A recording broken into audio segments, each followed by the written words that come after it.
Hello, hello. I am back to help you do this thing called life. So, we've been talking about Jesus, his temptations, his emotions, everything that proves he was a man. He came and lived here on earth, walked this thing out as a man, not just to redeem us, but to show us that living a victorious life is possible. And so, we're doing everything we can to glean from, excuse me, to glean from the way he lived his life so that we can live the rest of our lives better. I know that's what I want for mine. So today we are coming from Mark 14, beginning at verse 27. And it says, On the way, Jesus told them, he's talking to his disciples. On the way, Jesus told them, All of you will desert me. For the scriptures say, God will strike the shepherd, and the sheep will be scattered. But after I am raised from the dead, I will go ahead of you to Galilee and meet you there. Peter said to him, Even if everyone else deserts you, I never will. Jesus replied, I tell you the truth, Peter. This very night, before the rooster crows twice, you will deny me 3 times.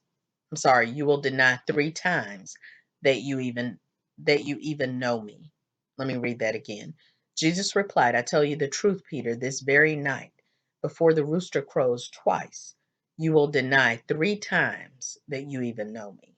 No, Peter declared emphatically, even if I have to die with you, I will never deny you. And all the others vowed the same. So, again, that's the New Living Translation, and that's from Mark 14, verses 27 through 27 through 31. Okay. Um, so we see here that it's getting thick, y'all. It's getting real thick. And though Jesus has been constantly with the 12, um, and so many more, has fed thousands, miracle after miracle after miracle. Um, Fed a total of like 10,000, 9,000 people in two settings. He's healed the sick, he's raised the dead, he's done all these things, and everyone is right there. But then he tells them that all of them are going to leave him. And they're saying, oh no, not us. And he said, yes, God will strike the shepherd. Scriptures say God will strike the shepherd and the sheep will be scattered. Y'all, there are some times that some things must happen so that other things happen. Some things are just ordained to be that way. And we, the called, those of us whose uh, destiny is being walked out, whose purpose is being fulfilled, there are times when we can't even hold it to the people's account. It may not even be that they mean us any harm, but it may just have to work out that way in order for the plan for your life to be fulfilled. Um, Jesus knows the inside scoop. You know, he knows the scriptures, he knows all that, and he knows how to apply it to himself. He knows when it's about him. Y'all, sometimes we read these scriptures, especially over like in Ephesians, um, maybe some of the Corinthians, but it talks about how difficult our walk will get at times, how alone we might feel at times. And we don't claim no scriptures. Not that we necessarily want to claim them, but sometimes we don't even acknowledge them. And y'all, I just want you to know there may be times when you find yourself standing alone. If you know that you're in the will of God, you have to be okay with it. You have to be okay with it.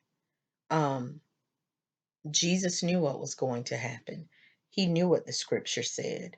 And even though Peter, who was his dog, like Peter was always there. We've talked about Peter so many times. Peter was already always ready to, for something to jump off. He was always the one who was going to say something, who was going to do something, who was going to be the first to act. And we're going to find out even more about Peter as we go along. But Peter was like, oh, look, if all those others leave you, I'm right here. I will never, even if everybody else deserts you, I never will. And even Jesus told him again, yeah, Peter, you too. You're going to deny me 3 times before the rooster crows twice. And Peter is like, oh, no. He said it emphatically. Oh, no. No. Even if I have to die with you, I'll never deny you. His heart was in the right place, but that flesh, his spirit was in the right place, but that flesh.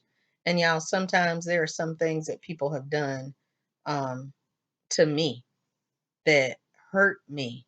It felt like it mortally wounded me, but I understand it was necessary for me to get to where I am now. So I just want to encourage you, even when it gets thick, even when it seems like you're by yourself, we have to know we're never alone. And we may have to go through a season of aloneness for God to get the glory of out of our lives. But we just got to get to the place where y'all, we say whatever it takes. Whatever it takes. We're willing to do the will of God. This has been One More Minute with Marcy. I'll be back tomorrow with another moment of momentum producing motivation. Until then, stay encouraged and remember, you gotta flutter before you can fly, but flying is in your future.